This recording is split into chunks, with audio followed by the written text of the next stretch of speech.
The advice people most often hear in a toxic relationship or painful marriage is, "Why don't you just leave?" In fact, leaving is never that simple. Let's talk about the reality of feeling trapped. First, we have to talk about the brutal, practical barriers and divorce drama.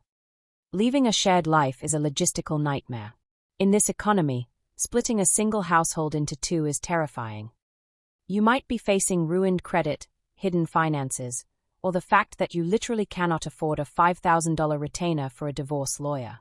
And if you have kids, leaving means facing the family court system, a system that often forces you to co-parent with your abuser, meaning you have to hand your children over to them on the weekends to protect them by yourself. But even if you have the money, the psychological barriers are even heavier. You are battling the sunk cost fallacy. You have invested 3, 5, or 7 years of your life, your energy, and your youth into this person.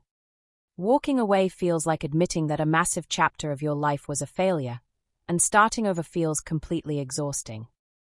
Then, there is the intense social and religious pressure. Society loves to push the narrative of sticking it out for the kids or honoring your vows, no matter the cost. You are terrified of the judgment from your family, your community, or your church. So you stay quiet, carrying the secret of how bad it really is behind closed doors. And finally, the most painful reason you stay: hope. You remember who they were in the beginning. You see flashes of their good side, so you hold on to the fantasy that they will finally change and wake up. But you are paying for their potential with your reality.